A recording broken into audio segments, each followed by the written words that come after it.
Relationship advice. Update: ex-fiancé wants to meet up after leaving me at the altar 4 years ago.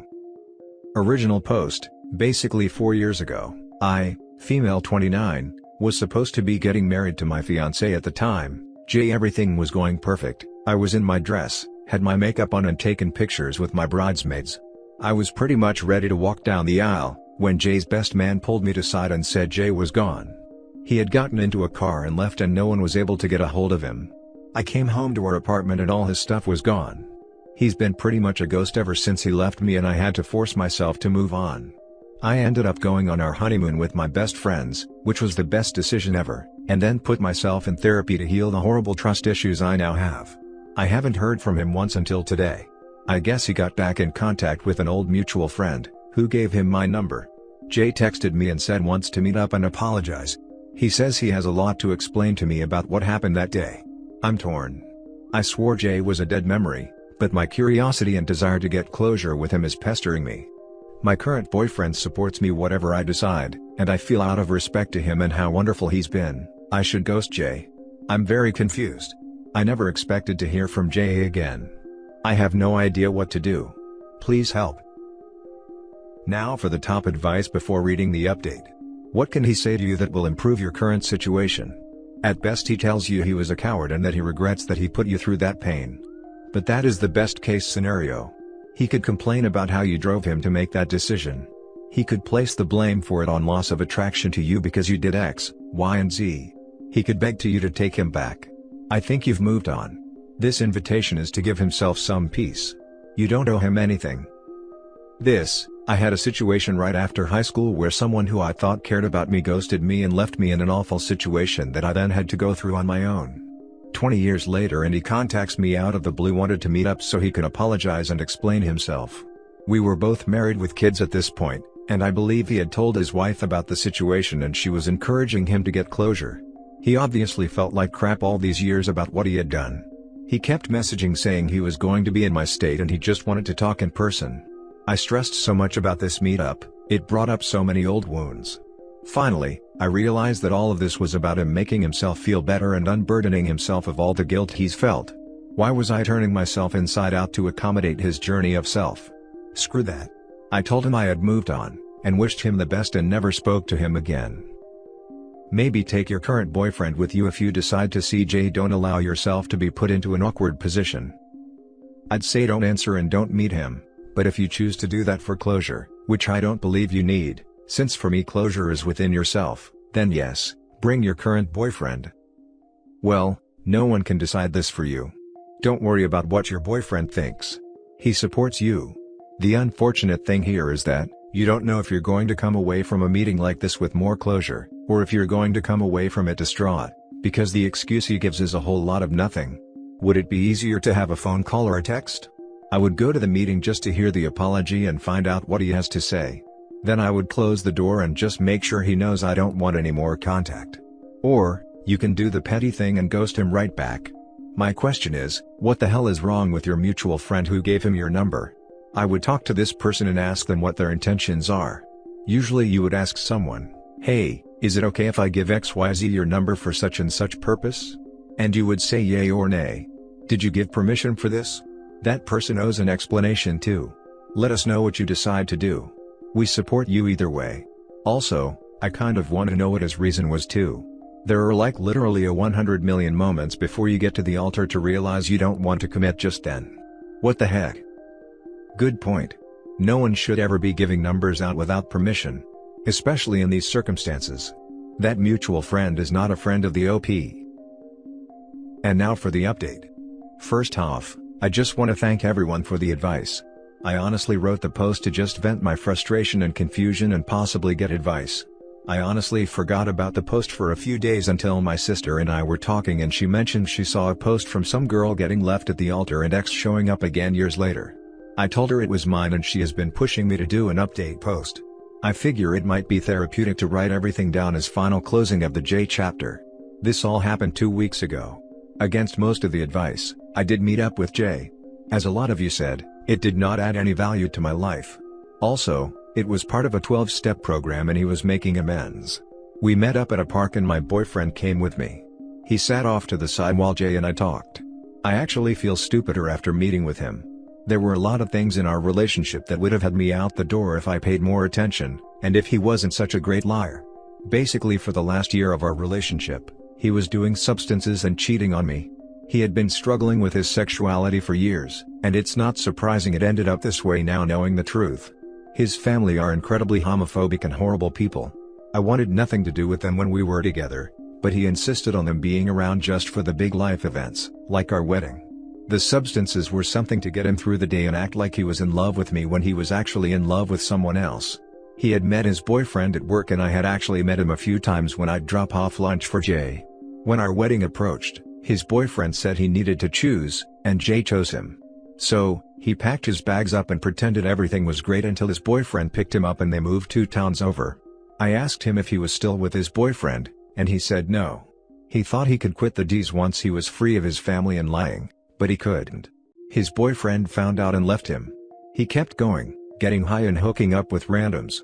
One of his regular hookups ended up overdosing while they were asleep in the same bed and died, and he realized he had to get sober. He apologized for not just being honest with me and leading me on like he did. He wished he could go back and be truthful because I would have been the most accepting of him being gay out of everyone. He said he missed me when he left because even though he didn't love me romantically, I was his best friend. It was a lot to take in. I told him while I'm glad he's okay and is doing better, I'd prefer for us not to have any contact moving forward, but I do forgive him. He said he understood and he was only in town for a few more days and he'd be gone for good again. I'll admit when I got home, I cried. My boyfriend held me and ordered me my favorite takeout. He's been really the best and didn't pressure me to talk about anything until I was ready. So if I got anything out of the worst day of my life, it's led me to who I'm with now. Now for some comments. Wow, that's not what I expected when I read your original post. I can absolutely see why it was so emotional for you. That is a lot to take in. I'm glad your boyfriend supported you in that moment. Like we expected, the reason your ex left wasn't about you. Thank God you didn't end up actually getting married, although of course there would have been millions of moments prior to getting married he could have been honest with you. I'm sorry for the emotions you must feel and I am glad you are with someone who is better for you. Best of luck and thank you for sharing the update. You shouldn't feel stupid. Addicts are very adept in deception. And being closeted, I'm sure he had a lifetime of practicing lies. You did him a favor by meeting with him. You should feel good about helping out a person in need. Good on you. This is a really important part. I think in hindsight OP may reconsider and think about how his explanations and apology on how he handled things poorly is a way to give her closure. On another hand, he did her a favor by helping her dodge this bullet, and on top of it, as much as what he did in the past was awful and hurt her deeply, part of his recovery no doubt is approaching people he hurt in the past, acknowledging his mistakes and deceits, holding himself accountable and issuing a genuine apology. I think OP should be proud of herself. This was a huge obstacle for her as she literally had no clue of how far he went, and it truly was not her. I think her boyfriend is a pretty great dude hanging around for support to have this conversation. Good on you OP, you can put this behind you now, and I think you really helped someone as well in their recovery too. You're such a good person. You made a hard but compassionate decision. Wishing you all the best. I didn't see your original post. My advice would have been to go and take your boyfriend with. Which is what you ended up doing. I've never been in that kind of situation, but I would want to know why. And as horrible as this was, it's so good that you didn't marry him. I mean, I know you didn't know about all the D's and his sexuality, but this would have been a terrible chaotic marriage. Your current boyfriend sounds like a winner. Now for the last story. Update. My ex-fiancé, 38 female, ghosted me, 39 male, before our wedding. It's been 16 years and now she wants to talk it over again. Should we reopen closed wounds? Original post, I was never given an explanation. She just left and told nobody. It was literally right before our big wedding ceremony. She didn't leave a note, nothing, just left. Even her family were left baffled. She just up and left. We had dated all through high school and all through college. She eventually returned, but not to me. I had to learn via third party, her parents, she had no intentions of coming home. She wanted nothing to do with me and told her parents to avoid having me around. I never got a choice in the matter. I respected her wishes, but I never understood why she did it. My only guess was she had a mental breakdown, because she cut off all contact with everyone. We were both young and still growing. I don't know, but I've struggled with it since. Out of the blue she DMs me on Facebook after all these years and wants to meet up. I'm an influx of emotions right now. Angry, nervous, hopeful, sad. I still have feelings for her. I don't know if I could take her back, but looking at her Facebook makes me miss her. She's even better looking than she was before, and single. I'm conflicted. She won't talk about anything as to why she left. She said it's best to do so in person.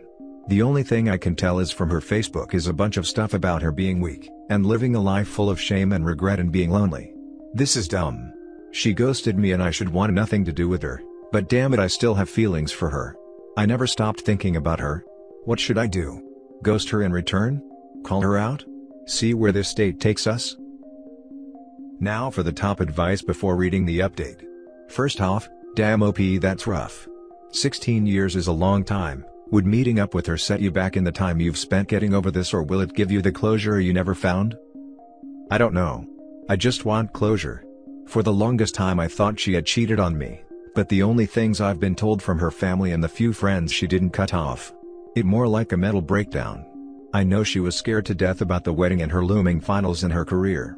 She was beyond stressed. She ghosted everyone. She gradually came back, but I was never involved. I have never stopped thinking of her. I was thinking talk to her, get some closure right up until this. She's even better looking than she was before, and single.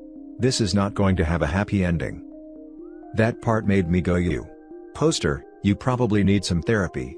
Your ex's behavior is unforgivable. I don't care if she's the most beautiful person in the world, she didn't give you an ounce of care or consideration.